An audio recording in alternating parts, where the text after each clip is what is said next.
मेरी प्यारी रिया, आज मैं तुम्हारे लिए बहुत खुश हूँ बेटा। भगवान तुम्हें जिंदगी की सारी खुशियाँ दे मेरी प्यारी बच्ची। हमेशा अपने मम्मी पापा के दिए हुए संस्कारों को याद रखना बेटा, और कभी मत भूलना ये घर तुम्हारा अपना है। इस घर के लिए तुम कभी भी पराई नहीं हो। जब भी तुम चाहोगी ना, इस घर के दरवाजे तुम्हारे लिए हमेशा खुले हैं। अपने माता पिता के दिए हुए संस्कारों को याद रखना बेटा, और अपने ससुराल में अच्छे से रहने की कोशिश करना कि हर कोई तुमसे खुश हो। ठीक है बेटा? भगवान तुम्हें हमेशा सुखी रखे मेरी प्यारी बेटी रिया। भगवान तुम्हें जिंदगी की सारी खुशियां दे बेटा। कभी मत भूलना कि तुम्हारे मम्मी पापा हमेशा तुम्हारे लिए हैं। तुम्हें कभी भी जिंदगी में किसी भी चीज की जरूरत हो ना, हमेशा याद रखना तुम्हारे माँ बाप यही है, तुम्हारे साथ और तुम्हारे पास। जमाई जी, हमारी बेटी को खुश रखने की कोशिश करिएगा कि इसे कभी कोई दुख ना हो, इसकी आंखों में कभी कोई आंसू ना आए। मेरी बच्ची बहुत ही सीधी सादी और बहुत ही भोली भाली है। आपसे बस इतनी ही उम्मीद करता हूँ कि मेरी बेटी को आप खुश रखेंगे। खुश तो मैं इसे रहने नहीं दूंगी। बहुत खुशी जा रही है ना, बहुत बड़े बिजनेसमैन की वाइफ बनकर। देख लेना, तेरा ये रिश्ता मैं चलने नहीं दूंगी रिया दीदी। 1 साल बाद। अरे ये तो जल्दी बेल कौन बजा रहा है? अरे भैया आ रही हूँ, रुक जाइए 2 मिनट। अरे पैर से चलकर आऊंगी, हवाई जहाज थोड़े है जो उड़कर आ जाऊंगी। 2 मिनट रुक जाइए, बार बेल बजा रही है। अरे आ रही हूँ। कितनी देर लगा दी आपने दरवाजा खोलने में? कोई इतना टाइम लगाता है क्या? कर क्या रही थी? हाँ, कहीं बैठी उठी रही होगी, आराम फरमा रही होगी। इतना बड़ा घर जो मिला है तुम्हें, है ना? अरे प्रिया, तुझे देखकर मैं बहुत खुश हुई। चलो, मेरे मायके से कोई तो आया। पापा को आए हुए तो बहुत समय हो गया था, कोई मुझसे मिलने ही नहीं आता। मम्मी से सिर्फ फोन पे बात ही होती है, मम्मी कभी नहीं आती मुझसे मिलने। आज तू आई है, वरना तो तूने मुझसे बोलना ही बंद कर दिया था। तू तो मुझसे बोलती ही नहीं थी। आज तुझे अपने घर में देखकर ना मैं बहुत खुश हूँ। चल ना अंदर बैठ, मैं तेरे लिए कुछ बढ़िया सा नाश्ता वास्ता बनाती हूँ। हाँ, मैं बहुत थक गई हूँ। एक काम करो, मेरे लिए समोसे और चाय ले आओ जल्दी से। मैं तब तक रूम पे चलकर आराम करती हूँ। हाँ, ये ठीक रहेगा। रूम पे चलकर? हाँ, मैं तुझे बताती हूँ कि कौन से रूम में चलना है। पहले तो मुझे ये बता, तूने ये जीन्स वीन्स पहनना कब शुरू कर दिया? मम्मी पापा तो तुझे हमेशा फ्रॉक ही पहनवाते थे। जीन्स का तो हमारे घर में कोई प्रचलन नहीं था, और ऊपर से ये इतने छोटे से टॉप, ये सब नया फैशन है तेरा। हो गई जलन तुमको मुझसे? शुरू हो गई तुम्हारी जलन? हाँ, मम्मी पापा तो मुझे हमेशा सूट पहनवाना चाहते थे, तुम्हारी वजह से। तुम जो थी इतनी बोगस, हमेशा सूट पहने रखती थी। मम्मी पापा भी मुझसे यही उम्मीद करते थे। बहुत मुश्किल से तो मैं उस घर में फ्रॉक पहन पाती थी। तुम्हारे आने के बाद मुझे जीन्स भी पहनने का मौका मिला। तो अब तुम्हें बुरा क्यों लग रहा है? ये सब आजकल का फैशन है। तुम जैसे भोदू को क्या पता? तुमने तो जिंदगी भर सूट पहने हैं, उसके बाद अब ये साड़ी लपेट कर घूम रही हो। तुम्हें क्या ही पता कि फैशन क्या होता है। खैर वो छोड़ो, मैं चलती हूँ, रूम में बैठती हूँ। मेरे लिए जल्दी से चाय नाश्ता बना कर लेकर आओ, चाय और समोसे। वो सब तो ठीक है प्रिया, पर तू जानती है ना, यहाँ मैं अकेले नहीं रहती, मेरे साथ तेरे जीजा जी भी रहते हैं। इस तरह के कपड़े पहनकर तो मेरे घर में आई है। देख, मैं कुछ कह नहीं रही, पर तो सोच रहा कि क्या अच्छा लगेगा ऐसा। मेरे पास 2-4 सूट पड़े हैं, मैं तुझे दे दूं क्या? पहन की तू? ओहो, तुम्हारा ये बोरिंग सा फैशन सेंस और तुम्हारी ये बेकार की सोच, मुझे इस सब पे नहीं चलना। मैं जो पहनती हूँ मैं वही पहनूंगी। तुम्हें मेरा यहाँ आना बुरा लग रहा है क्या? ठीक है, बस डायरेक्ट जीजा जी से ही बात कर लेती हूँ, बोल देती हूँ उन्हें कि मेरे इस तरह के कपड़े पहनकर यहाँ आने पर तुम्हें बुरा लग रहा है। बता देती हूँ उन्हें, या तो मम्मी पापा को फोन करके उन्हें बता दो, वो मुझे डांट लगा दे, तब तुम्हें शांति मिल जाएगी ना, तब तुम्हें अच्छा लगेगा। मैं जानती हूँ तुम मुझे यहाँ देख ही नहीं पा रही हो। अरे इतने बड़े घर में तुम्हारी शादी हुई थी, मैंने सोचा था कि 2-4 दिन चलकर रहूंगी तुम्हारे साथ, पर तुम्हें देखकर तो ऐसा लग रहा है कि मेरे यहाँ आने से तुम खुशी नहीं हो। ठीक है, कोई बात नहीं, मैं चली ही जाती हूँ। पर अब मैं क्या करूँ? इतनी शाम हो गई है, मैं तो जा भी नहीं सकती, सूट में पहन नहीं सकती। अब तुम सोच लो, या तो मैं जाकर बाहर सड़क पे बैठती हूँ, जीजा जी आएंगे तो मैं उन्हें बता दूंगी कि तुम कैसा कह रही थी कि मैं जींस पहन के इस घर में नहीं रह सकती। अरे नहीं प्रिया, तू नाराज क्यों होती है? अच्छा चल, मैं तुझे कमरा दिखाती हूँ, तू कमरे में बैठ, आराम कर, फ्रेश हो जा थोड़ा। मैं तेरे लिए चाय समोसे बनाकर लेकर आती हूँ। चल। तुम क्या मुझे रूम दिखाओगी? मैं वो जो पहला वाला कमरा है ना, मैं उसमें रहूंगी। हाँ, अगर वो कमरा तुम्हारा है तो वो रूम तुम खाली कर दो, मुझे वो अच्छा लग रहा है। अभी कुछ दिन जब तक मैं यहाँ पर हूँ, मैं उसी रूम में रहूंगी। क्या ही कहूँ मैं प्रिया को, इसकी तो हमेशा की आदत है, हमेशा बचपन से ही ऐसी है। मेरी छोटी बहन है, मैं कर ही कह सकती हूँ, कोई बात नहीं। चलो, कुछ दिन यहाँ रहने आई है, कम से कम मैं इसी बात से खुश हूँ कि उसने मुझे अपनी बड़ी बहन तो समझा, मेरे पास रुकने तो आई वो। चलो कोई बात नहीं, सब मैनेज हो जाएगा धीरे धीरे। वो मुझे आपको बताना था, मेरी बहन प्रिया आई हुई है घर में, तो बस वो घर में कुछ दिनों तक रुकेगी, तो मैंने सोचा कि आपको इन्फॉर्म कर दूं। हाँ तो अच्छी बात है ना, साली जी आई हुई है, खातिरदारी करो उनकी। बहुत ही अच्छी इंसान है वो।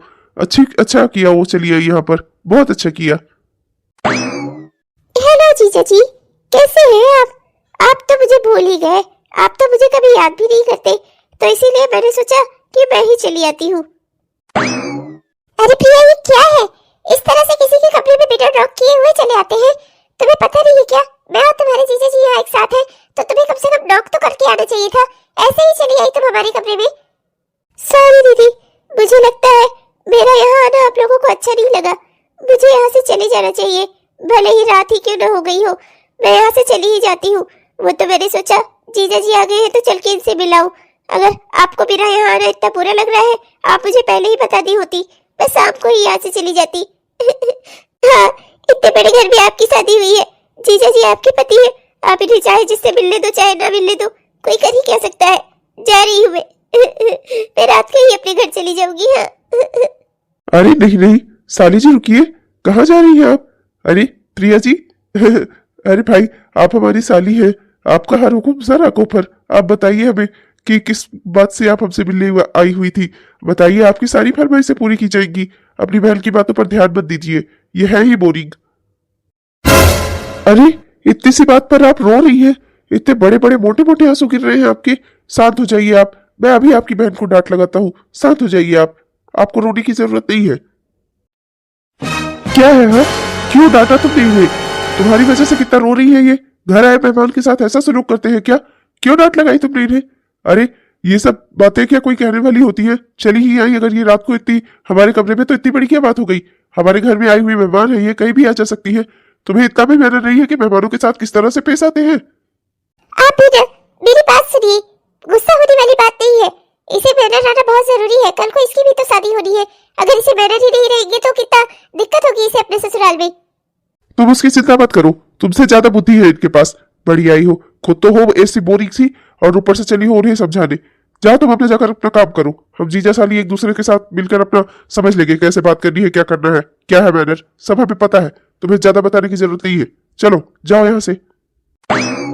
अरे अरे मेरी प्यारी साली जी, शांत हो जाइए। प्रिया जी शांत हो जाइए, चुप हो जाइए। आपको इस तरह से रोते हुए नहीं देख पा रहा हूं मैं, शांत हो जाइए।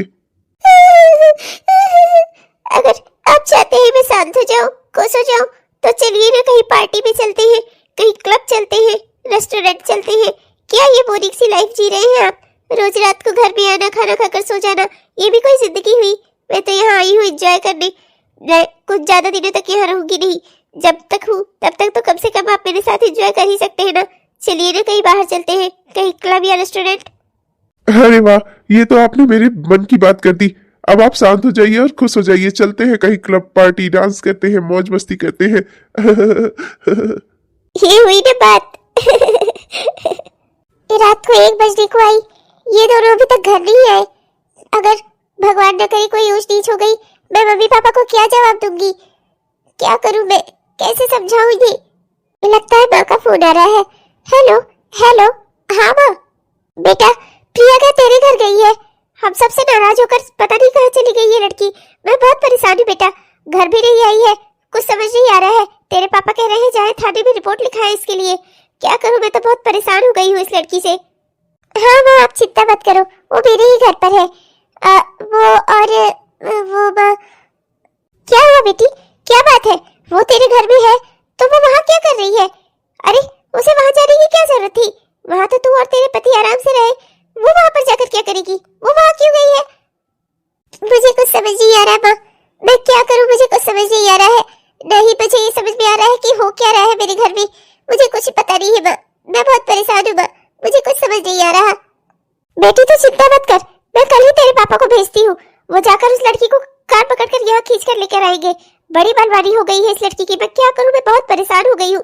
जी तो करता है कि कभी कभी आत्महत्या कर लूँ इस लड़की की वजह से, मैं तो बहुत तंग आ गई हूँ इस लड़की से। कितनी सारी बातें तो मैं माँ को बोल ही नहीं पाती, कैसे कहूँ मैं मौसी कि मेरे घर में क्या चल रहा है। अच्छा है, कल पापा आएंगे और इसे यहाँ से ले जाएंगे प्रिया को। मेरे घर में जो चल रहा है वो ठीक नहीं है। इस तरह से रात के 1-1 बजे तक घर के बाहर रहते हैं ये दोनों। अभी जिंदा हूँ तो पी ले रे दो, पी ले रे दो, जब तक साली जी है घर में जी लेने दो। ये सब क्या हो रहा है? ये क्या कर रहे हैं आप? ओहो, आ गई तुम बोरिंग सी लड़की। तुमसे शादी करके तो मेरी जिंदगी ही बर्बाद हो गई है। साल भर में तुम्हें बहुत देख लिया मैंने, किसी काम की नहीं हो तुम। ना तो क्लब जाना, ना पार्टीज करना, वही बोरिंग सी जिंदगी। आओ खाना खाओ, खाओ पियो सो जाओ, बस। और तो कुछ है ही नहीं, कोई मसाला नहीं बचा जिंदगी में। क्लब जाना, पार्टीज करना, जिंदगी जीना किसे कहते हैं ना, ये साली जी से सीखो, प्रिया जी से। इन्हें पता है कि जिंदगी कैसे जी जाती है, तुम्हारी जैसी नहीं बोरिंग सी लाइफ। आप अभी अपने होश में नहीं है। चलिए आप कमरे में, कल सुबह बात करेंगे। अरे छोड़ो मेरा हाथ, तुम्हारा हाथ थाम कर ना मेरी जिंदगी से सारी खुशियां ही चली गई है। दिमाग खराब हो गया है मेरा तुम्हारे साथ रहते रहते। छोड़ दो मेरी जिंदगी, इसको खाली कर दो, निकल जाओ मेरी जिंदगी से और आजाद कर दो मुझे। तुम्हारे साथ जीते जीते ना मरने लगा हूं मैं। अब मुझे यहाँ तुम्हारे साथ नहीं रहना, छोड़ दो मुझे, आजाद कर दो। आप अभी अपने होश में नहीं है। चलिए अपने कमरे पे चलिए, चलिए यहाँ से।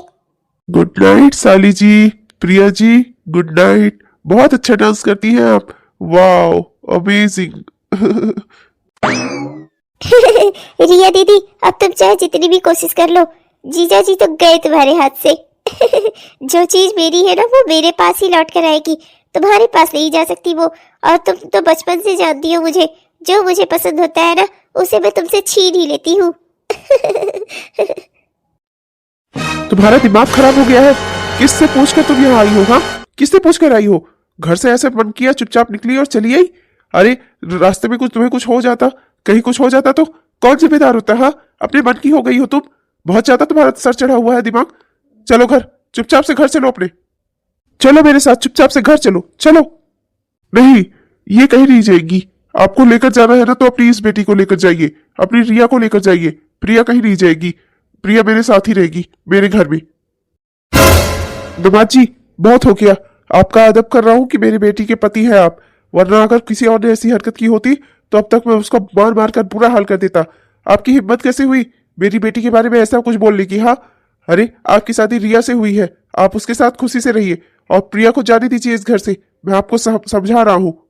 देखो, मैं कह रहा हूँ, मैं तुम्हें पसंद नहीं करता। मैंने तुम्हें इस साल भर बहुत झेल लिया, अब तुम जाओ यहाँ से। मैं तुम्हारे साथ नहीं रह सकता, मुझे तुम्हारी बहन पसंद है। मैं प्रिया के साथ अपनी जिंदगी बिताना चाहता हूँ। तुम्हारे साथ मेरा रिश्ता जो है ना वो जबरदस्ती का है सिर्फ। मुझसे गलती हो गई जो मैंने तुमसे शादी कर ली। मेरा दिमाग खराब था, पर अब मैं अपनी इस गलती को पूरी जिंदगी नहीं ढो सकता। प्लीज प्लीज मेरा रास्ता खाली करो, मेरी जिंदगी से चली जाओ। दामाद जी, आपका दिमाग खराब हो गया है क्या? ऐसा कैसे कह सकते हैं आप मेरी बेटी से? साथ हो जाइए पापा, चलिए यहाँ से। कोई बात नहीं, मैं समझ गई, इन्हें मेरे साथ नहीं रहना। मेरे साथ रहने में जब ये खुश नहीं है तो मैं ऐसे जबरदस्ती का रिश्ता क्यों निभाऊं? मुझे भी इनके साथ नहीं रहना पापा, इसमें कोई बड़ी बात नहीं है। जब इन्हें मैं पसंद नहीं हूँ तो मैं इनके साथ क्या करने रहूं? चलिए पापा यहाँ से, मैं अपना सामान लेकर आती हूँ। चलती हूँ मैं यहाँ से आपके साथ, मुझे भी नहीं रहना इनके साथ। देखो, मैं तुम्हें धूमधाम से अपनी पत्नी बनाना चाहता हूँ, पूरे दुनिया समाज के सामने तुम्हारा हाथ थामना चाहता हूँ। इसीलिए मैं चाहता हूँ कि अभी तुम अपने पिताजी के साथ जाओ। मैं तुम्हारी बहन को तलाक देकर फिर तुमसे ही शादी करूंगा। अपने पापा और अपनी मम्मी से कह देना शादी की तैयारियां करें। बस कुछ ही दिनों की बात है, फिर हम दोनों एक दूसरे के साथ खुशी से इसी घर में रहेंगे। ठीक है। सुन लिया तुमने? सुन लिया अपनी बेटी की करतूत? तुम्हारी इस लाडली ने ना मेरी बेटी रिया का घर उजाड़ दिया है। मेरा तो मन कर रहा था कि इसे मैं कहीं रास्ते में ही धक्का दे दूं कहीं, या खुद डूब के कहीं मर जाऊं। इसकी वजह से ना कहीं चलने लायक नहीं हुआ मैं, कहीं मुंह दिखाने लायक नहीं छोड़ा इसने हमें। करम चली नास बेटी, शर्म नहीं है तुझे अपनी ही बड़ी बहन का घर उजाड़ते हुए? अरे कैसी कुलच्छनी है तू! अरे तुझे पैदा करने से पहले मैं मर क्यों न गई? मेरी कोख क्यों न उजड़ गई तुझे जन्म देने से पहले? हे भगवान, मैं बाज ही अच्छी थी, अगर मुझे ऐसी औलाद देनी थी तो क्यों दी आपने मुझे ऐसी बेटी? एक रिया मेरे लिए सबसे सही थी भगवान, क्यों पैदा कराया आपने इसे मुझे? इसे पैदा करने से पहले मैं मर क्यों न गई? बस करो माँ, जिंदगी भर से जो भी अच्छा चीज हो सब आप रिया दीदी को ही देती आई हो। आज अब से बर्दाश्त नहीं हो रहा है कि मेरे पास कुछ अच्छा आ गया तो। मेरे नसीब से आया है जो भी अच्छा मेरे पास आया है, मैंने किसी का घर नहीं उजाड़ा है। अगर वो इनको नहीं पसंद करते थे ना, तो इनको छोड़कर वो किसी और से भी शादी कर सकते थे, जरूरी नहीं था कि मुझे से करते। और अब मुझसे कर रहे हैं तो इसमें कौन सी बड़ी बात है। इनका घर अगर उजड़ना था ना माँ, तो उजड़ के ही रहता, क्योंकि वो इन्हें पसंद ही नहीं करते थे राकेश जी। आप लोगों ने बेकार में ही ये शादी करवाई थी, बेकार में ही आप लोगों ने इतनी उम्मीदें पाल कर रखी थी। ऐसा कुछ नहीं था, वो इन्हें पसंद नहीं करते थे। बस अपनी माँ के लिए संस्कारी बहू ढूंढते ढूंढते उन्होंने इनसे गलती से शादी कर ली। वो ये रिश्ता निभाना ही नहीं चाहते थे माँ। मैंने क्या किसी के ऊपर जोर जबरदस्ती की है? पर आपकी तो आदत है ना, हर चीज में आप मेरी ही गलती देती हो। अरे करमजली, कोई और करता तो करता, कोई और उसका घर उजाड़ता तो उजाड़ता, कम से कम तू तो ना उजाड़ती। बहन ही होकर डायन है तू, डायन। माँ, राकेश जी मुझे पसंद नहीं करते, वो मेरे साथ नहीं रहना चाहते। आप लोग प्रिया और उनकी शादी करवा दीजिए, मुझे कोई ऐतराज नहीं है माँ। रिया, बेटा रिया, मेरी बात सुन बेटा। ये सब क्या हो गया कौशल्या? मैंने ऐसे कभी नहीं सोचा था। मेरी एक बेटी ही मेरी दूसरी बेटी के दुख की वजह बन जाएगी। कभी नहीं सोचा था मैंने ऐसा। राकेश जी को भी ऐसा नहीं सोचा था। उन्होंने तो ढूंढ कर मेरे घर का पता लगाकर मुझसे रिया का हाथ मांगा था। मुझे नहीं पता था कि वो ऐसे निकलेंगे। सब मेरी ही गलती है जी। शायद मैं प्रिया को अच्छे संस्कार नहीं दे पाई। आज प्रिया की वजह से मेरी रिया का घर उजड़ गया। सब मेरी ही गलती है। मैं ही रिया को अच्छे संस्कार दी और मैं ही प्रिया को अच्छे संस्कार नहीं दे पाई। पर अब कर ही कह सकते हैं जी। अब तो हमारी रिया का घर उजड़ ही चुका है। अब प्रिया का घर अगर बस रहा है तो हम प्रिया की ही शादी करवा देते हैं, और हमारे पास रास्ता ही क्या है? क्या चारा बचा ही है? वैसे भी प्रिया हमारे भरोसे नहीं है। हम उसकी शादी करवाए चाहे नहीं, वो उस इंसान से शादी करके चली ही जाएगी। मुझे तो बस एक ही बात की चिंता है जी, अब मेरी रिया का क्या होगा? क्या होगा मेरी बच्ची की जिंदगी का? वैसे भी मेरी रिया उस लड़कियों में से नहीं है जो खुद ही लड़का पसंद कर ले या कि खुद ही किसी को फंसा ले। मेरी बच्ची तो बहुत सीधी सादी भोली भाली है। पता नहीं भगवान ने उसके साथ ऐसा क्यों किया। चिंता मत करो भाग्यवान, मैं रिया के साथ कोई अन्याय नहीं होने दूंगा। इस घर की आधी प्रॉपर्टी पर मैंने जितना भी बिजनेस बनाया है सब पर आधा अधिकार है मेरी बच्ची का। मैं सब उसके नाम कर दूंगा और वो अपना आराम से अपना बिजनेस संभालेगी, अपनी जिंदगी बिताएगी। भगवान ने चाहा तो आज नहीं तो कल मेरी बच्ची का घर फिर से बस जाएगा। चिंता मत करो तुम। मेरी बेटी दिल की बहुत अच्छी है, भगवान उसका हमेशा साथ देंगे। मुझे पूरा भरोसा है अपने ईश्वर पर। जैसे एक बार उन्होंने मुझे रिया के रूप में औलाद का सुख दिया था ना, उसी तरह अपनी औलाद का सुख भी दिखाएंगे मुझे। पर कहीं प्रिया ने फिर से रिया से सब कुछ छीन लिया तो क्या होगा फिर? प्रिया हमेशा रिया से सब कुछ छीनने पर ही यकीन करती आई है। क्या होगा फिर मेरी बेटी का? चिंता मत करो, अब की वो कुछ नहीं छीन पाएगी। मैं हूं ना, मैं सब इंतजाम कर दूंगा। मैं सब कुछ लिख कर रिया के नाम करूंगा बकायदा। कोई भी उससे कुछ नहीं छीन पाएगा। जो भी है उसका वो उसका ही रहेगा। 1 साल बाद। अरे अब आपको ऑफिस नहीं जाना क्या? सारे काम धंधे का भार सब मेरी बेटी के कंधों पर आप अकेले डाल दो और अपने घर में बैठो आराम से। सब कुछ मेरी बेटी ही समझाए, सारा बिजनेस मेरी बेटी ही संभाले। हाँ। अरे भाग्यवान, मेरी रिया है ही इतनी समझदार। एक से एक बिजनेस मीटिंग सब ये हैंडल कर लेती है। मेरा सुपरमार्केट का बिजनेस सब बहुत अच्छा चल रहा है। तुम्हें पता है बहुत जल्दी ये माल में भी इन्वेस्टमेंट करवाने वाली है। हमारा बिजनेस दिन दूनी रात चौगनी तरक्की कर रहा है जब से हमारी बेटी रिया ने बिजनेस संभाला है। आप चिंता मत करो, मैं सारी बिजनेस मीटिंग अच्छे से हैंडल कर लेती हूँ। पापा को पता है। कोई बात नहीं, आज उनका जाने का मन नहीं है ऑफिस, मैं सब देख लूंगी। ओके पापा, बाय, चलती हूँ मैं। बाय मम्मा, लंच टाइम से कर लेना। अच्छा बेटा।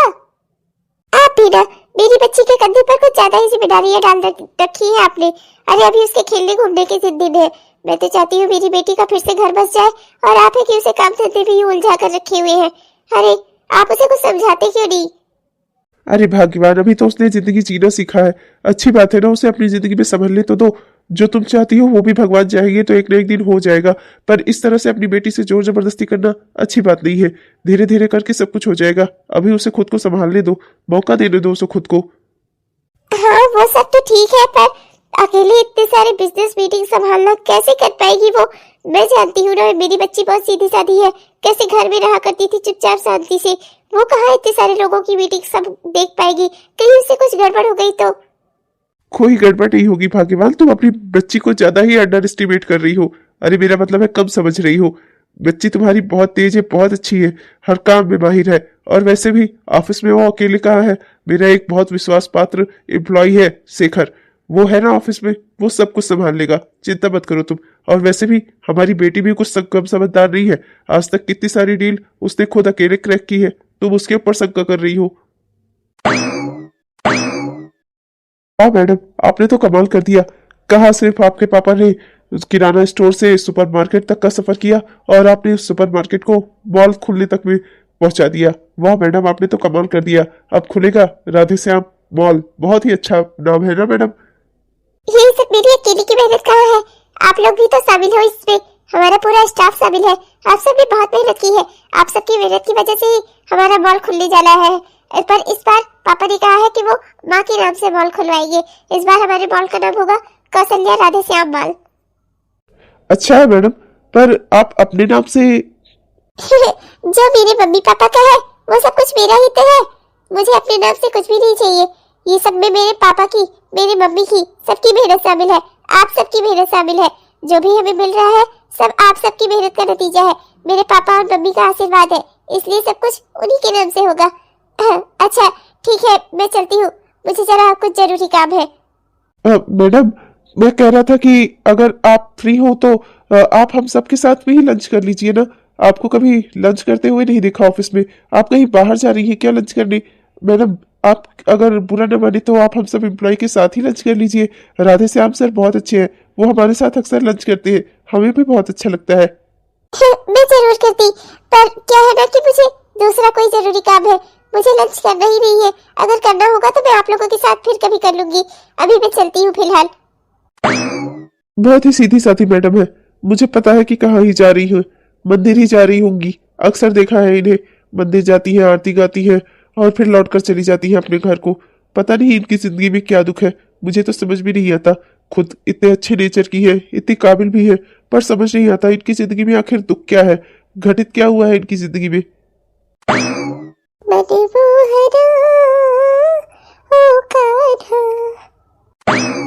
अरे शेखर जी, आप यहाँ? क्या हुआ? आप भी मंदिर में दर्शन करने आए हैं? नहीं मैडम, बुरा न माने तो मैं आपसे एक बात पूछने आया था। आपकी जिंदगी में आखिर दुख क्या है मैडम? आप चाहे तो आप मुझसे शेयर कर सकती है। नहीं, मुझे किसी से कुछ शेयर नहीं करना। मैं किसी से कुछ शेयर नहीं करना चाहती। पर क्यों? देखिए, दुख बांटने से दुख हल्का होता है। मैं बहुत दिनों से आपसे एक बात कहना चाहता हूँ। है तो आप मेरी मैडम, आप मुझसे ऊंचे पद पर है, हर चीज की मालकिन है आप मेरी बॉस है एक तरीके से। पर मैडम, मेरे मन में जो है आपके लिए, मैं नहीं चाहता कि मैं छुपा कर रखूं। मैं उसे आपसे कह देना चाहता हूँ। मैं आपको बहुत पसंद करता हूँ। कि आप मुझसे शादी करना चाहेंगी? नहीं, मुझे किसी से कोई शादी वादी नहीं करनी। मुझे इस रिश्ते में बनना ही नहीं है अब। मैं अपनी जिंदगी ऐसे ही काट लूंगी अकेले। मुझे किसी के सहारे की कोई जरूरत नहीं है। मैं खुद पे बहुत काबिल हूँ, अपने माँ बाप का सहारा हूँ मैं। मुझे अब किसी के साथ की कोई जरूरत नहीं है। अपनी जिंदगी में मैं बहुत खुश हूँ। मुझे किसी के साथ नहीं रहना और शादी तो बिल्कुल भी नहीं करनी। पर क्यों? क्योंकि मैं लोगों को अच्छे से जानती हूँ। लोग ऐसे ही पसंद करके, दूर दूर से पता करके लोग शादी करते हैं, फिर उसके बाद दूध में से मक्खी की तरह निकाल कर अपनी जिंदगी से बाहर फेंक देते हैं इंसान को। मैं सब जान चुकी हूँ। मुझे अभी इस रिश्ते में पड़ना ही नहीं है। मुझे शादी नहीं करनी। मुझे माफ करिएगा आप। क्या इन सब की वजह मेरी हैसियत है? नहीं, मुझे किसी की हैसियत से कोई फर्क नहीं पड़ता। ये सब की वजह है कि मैं इंसानों को पहचान चुकी हूँ। अब मुझे पता है कोई किसी का नहीं होता इस दुनिया में। हर कोई सिर्फ अपने मतलब से एक दूसरे से मिलते हैं और मतलब ही पूरा हो जाने के बाद एक दूसरे को छोड़ देते हैं। इसीलिए मुझे शादी नहीं करनी। अजीब बात है, मुझे सर से ही बात करनी होगी इनके विषय में। सर, मैं जानता हूँ मेरी हैसियत नहीं है, मेरी औकात नहीं है, फिर भी मैं आपसे कह रहा हूँ। मैं दिल से उन्हें बहुत पसंद करता हूँ। पर सर, मुझे पता नहीं कि वो पता नहीं किस धोखे की, कैसे इंसान पहचानने की क्या बातें कर रही है। मुझे नहीं पता उनकी जिंदगी में आखिर दुख क्या है, क्यों वो मुझे नहीं एक्सेप्ट करना चाहती। हैसियत औकात की बात ही नहीं है। मेरी बेटी ऐसी नहीं है जो हैसियत और औकात के हिसाब से इंसानों को चुने। मैं जानता हूँ वो बहुत अच्छी है, पर जिंदगी ने उसे इतना बड़ा धोखा दिया है ना, इसी वजह से वो अंदर तक टूट गई है। इसी वजह से वो दोबारा किसी के ऊपर भरोसा नहीं कर पा रही है। उसकी जिंदगी में जो हुआ है ना, इसी की वजह है ये सब, जो आज तक वो इस तरह से हो गई है। ये हुआ है मेरी बेटी की जिंदगी में, इसीलिए वो किसी पर भरोसा नहीं करती। वो इंसान राकेश वो भरोसे के काबिल नहीं था। उसने हमारे पूरे परिवार को धोखा दिया है और अब वो मेरी छोटी बेटी प्रिया के साथ रह रहा है। उन दोनों के तो एक बेटा भी हो गया है अब। सर, पर आप मेरा साथ दें तो मैं एक बार कोशिश करना चाहता हूँ रिया जी की जिंदगी में फिर से शायद रंग भर जाए, फिर से शायद वो लोगों पर भरोसा करना सीख जाए, फिर से वो पहले जैसी हो जाए। सर, अगर आप मुझसे वादा करें कि आप मेरा साथ देंगे तो मैं एक बार रिया मैडम से बात करना चाहूंगा। हाँ हाँ, क्यों नहीं। अगर मेरी बेटी का घर बस जाएगा तो इससे ज्यादा खुशी की बात मेरे लिए कोई नहीं हो सकती। बिल्कुल, मैं हर कदम पर तुम्हारे साथ खड़ा हूँ। बेटा तू समझती क्यों नहीं? दुनिया में हर इंसान एक जैसा नहीं होता। जिंदगी अगर दोबारा मौका दे रही है तो एक बार तुझे जिंदगी की बात भी सुननी चाहिए बेटा। एक बार मान कर तो देख। देखो बेटा, हम तुम पर कोई जोर जबरदस्ती नहीं करना चाहते, पर तुम्हें जो ठीक लगे। मैं भी लेकिन तुमसे यही कहूंगा कि एक बार धोखा खाने के बाद जरूरी नहीं है कि तुम्हें दोबारा धोखा ही मिले। एक बार तुम्हें फिर से जिंदगी को दूसरा मौका देना चाहिए। देखिए रिया जी, मैं जानता हूँ मेरी इतनी हैसियत नहीं है, पर आपने ही कहा ना कि आपको मेरी हैसियत से कोई परेशानी नहीं है। मैं आपको बहुत पसंद करता हूँ। मैं चाहता हूँ आप भी एक बार मुझे मौका दे दीजिए। आप मेरी जिस भी तरह से परीक्षा लेना चाहे ले लीजिए। मैं जानता हूँ मैं आपकी हर परीक्षा में खरा उतरूंगा, पर प्लीज इस तरह से मेरे प्यार को मत ठुकराइए। एक बार तो मुझे मौका दीजिए अपने आप को साबित करने का। ठीक है, फिर आपको मेरे घर में ही रहना होगा, यहाँ मेरे मम्मी पापा के साथ। और मैं देखती हूँ कि आप कितने लॉयल हैं। ठीक है, आपको इस घर को और मुझे सबको अपना समझना होगा और इस घर में मेरे साथ रहना होगा। हम एक दूसरे के साथ तो नहीं रहेंगे, पर आपको मेरे इस घर में रहना होगा और इस घर को अपना समझना होगा। मैं भी देखना चाहती हूँ कि कितने समय तक आप लॉयल रह सकते हैं। ये आपकी ईमानदारी की ही परीक्षा होगी। आपको मेरे मम्मी पापा को अपने मम्मी पापा समझना होगा और इस घर को अपना समझना होगा। देखती हूँ मैं कि आप कितने ईमानदार हैं, कितने समय तक आप ईमानदारी के साथ इस घर में रह सकते हैं। ठीक है, मैं तैयार हूँ। अगर आप पूरी उम्र भी इस तरह से मुझे अपने घर में रखना चाहेंगी ना, मैं रहने के लिए तैयार हूँ। चाहे जैसे भी, मैं इस घर में अपना समझूंगा। इस घर को ईमानदारी से रहूंगा यहाँ पर। आप मेरी जितने भी समय तक परीक्षा लेना चाहे ले सकती है। परीक्षा की कितनी समय सीमा होगी ये मुझे पता नहीं है, नहीं मैं आपको बता सकती हूँ। मुझे मंजूर है। पर बेटा तुम्हारे माँ बाप भी तो होंगे, तुम उन्हें यहाँ बुला लो। मैं नहीं चाहती कि कोई बच्चा अपने माँ बाप से दूर रहे। माँ बाप का बहुत भरोसा होती है उसकी औलाद। मैं नहीं चाहती कि मैं तुम्हें तुम्हारे माँ बाप से छीन लूं। मैं बहुत खुश हूँ कि मेरी बेटी की जिंदगी में तुम्हारी वजह से खुशियाँ आने वाली है, पर मैं ये नहीं चाहती कि तुम अपने माँ बाप से दूर हो जाओ बेटा। आपने मुझे बेटा कहा ना, तो आप ही मेरी माँ हुई आज से। आपको पता है माँ, मेरे अपना कोई नहीं है। मेरे दादा ने ही मुझे पाला पोसा था, बड़ा किया था। अभी नौकरी लगने के 1 साल पहले ही उनकी भी डेथ हो गई। अब मेरे अपना कोई नहीं है। अब जो है यही परिवार मेरा है और यही घर बार मेरा है। आपने मुझे बेटा कहा है ना, तो आज से मैं आपका बेटा हूँ। मैं अपना सामान वामान लेकर आता हूँ माँ। सही कहते थे आप जी। भगवान आज नहीं तो कल हमारी जिंदगी में भी फिर से खुशियाँ देंगे। हमारी बच्ची का घर फिर से बसेगा। इससे ज्यादा खुशी की बात कोई नहीं हो सकती। शेखर बहुत ही अच्छा लड़का है। मुझे इस बार भगवान पर पूरा भरोसा है। इस बार भगवान मेरी बेटी को दुख नहीं देंगे। 1 साल बाद। बच्चों, आज मैं बहुत खुश हूँ। भगवान ने मुझे जिंदगी की सारी खुशियाँ दे दी। भगवान ने मेरी बेटी का घर फिर से बसा दिया। इससे ज्यादा खुशी की बात मेरे लिए कोई नहीं हो सकती। मैं बहुत ही खुश हूँ आज। हाँ बेटा शेखर, तुम जब ऑफिस में आए थे ना, तभी तुमने मेरा पूरा ऑफिस संभाल लिया था, मेरा सारा काम संभाल लिया था।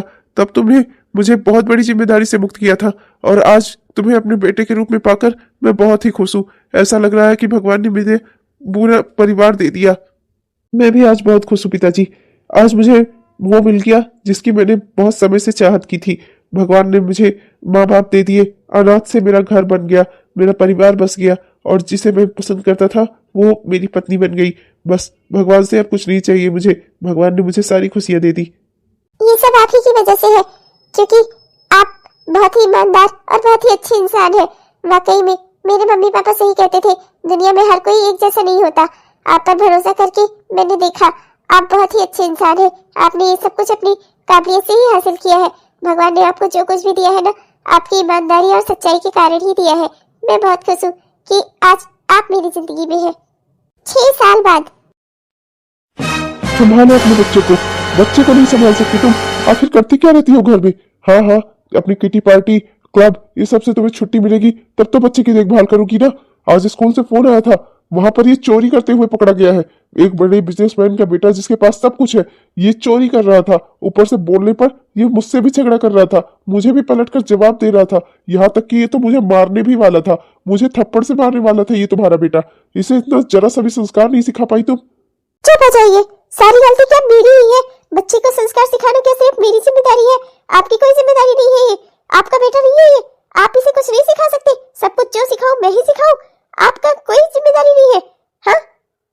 ओहो, गलती मेरी ही है। संस्कार की बात कर रहा हूँ, वो भी किससे, जिसने अपनी ही बहन का घर उजाड़ दिया। ऐसी ना होती तुम तो क्या अपनी ही बहन का घर उजाड़ती तुम हो ही ऐसी तो अपने बच्चे को क्या संस्कार दोगी? खुद संस्कारहीन हो तुमने खुद जिंदगी में कोई संस्कार सीखे हैं जो इसे सिखाओगी? तुमसे तो शादी करके मेरी जिंदगी बर्बाद हो गई।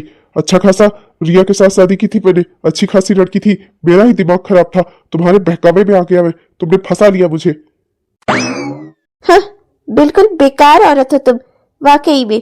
पापा सही कहते हैं, औरतें ना किसी काबिल नहीं होती, और तुम तो बिल्कुल भी नहीं हो किसी काबिल। हटो मेरे रास्ते से, और खबरदार जो मुझसे कुछ पूछने की या मुझे डांटने की जरूरत की तो मैं औरतों का कुछ नहीं सुनता।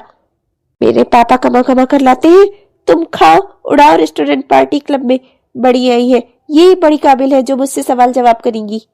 अपनी ही करनी का फल भुगत रही हूँ मैं। काश मैं से ऐसा न किया होता तो आज ये सब कुछ ना हो रहा होता मेरे साथ। मैंने बहुत बड़ा अनर्थ किया। दीदी, मैंने जो कुछ किया ना उसी का परिणाम भुगत रही हूँ आज। प्लीज मुझे माफ कर दो। तुम मुझे माफ कर दोगी ना तो कम से कम इस आत्मग्लानि से तो मैं बाहर आ जाऊंगी। मुझे पछतावा तो मेरा कम हो जाएगा। प्लीज दीदी माफ कर दो मुझे। मैंने जिंदगी भर तुमसे सब कुछ छीना और हमेशा तुमसे छीना ही सब कुछ। आज मैं खुद सुखी नहीं हूँ दीदी, माफ कर दो मुझे। मैं तुझसे नाराज नहीं हूँ। जिंदगी ने मुझसे जो कुछ भी छीना ना उसके बदले मुझे बहुत कुछ अच्छा भी दिया है। मैं तुझसे नाराज नहीं हूँ। जो मेरे पास से जाना था ना वो जाता ही, तू ना होती तो कोई और ले जाता उसे। वो मेरा कभी था ही नहीं, इसलिए मुझे कभी कोई चिंता नहीं हुई, ना ही मुझे इस बात का दुख हुआ। मैंने तुझ पर कभी भी जरा सा भी गुस्सा नहीं किया मेरी बहन। मैं तुझसे कभी भी नाराज नहीं थी। ओ दीदी, तुम कितनी अच्छी थी, मैं तुम्हें कभी समझ नहीं पाई। ये तुम्हारा मुन्ना है ना? बहुत ही प्यारा है। दीदी, हो सकेगा तो मुझे माफ कर देना। अपनी जिंदगी में तो अब मैं चाहे जितना भी दुख उठाऊं, पर अब मैं कुछ कर नहीं सकती। अपने किए का भुगतान तो मैं सारी उम्र ही भुगतूंगी। माफ कर दीजिएगा। हो सके तो आप लोग, आप सब मुझे। चलो बेटा, हमें ऑफिस भी जाना है, आज हमारी बहुत बड़ी मीटिंग है। मुन्ने को तुम्हारी माँ संभाल लेंगी। हाँ पापा, मैं अपना करियर अब कभी नहीं छोड़ूंगी। जिंदगी में मुझे जो भी सबक सिखाया है ना उसे सीखकर अब मैं जिंदगी में आगे बढ़ चुकी हूँ, और हमेशा मैं अपने जो भी काम मैं संभालती आई हूँ ना वो सब संभालूंगी, और अपनी जिंदगी हमेशा खुशी से जीऊंगी।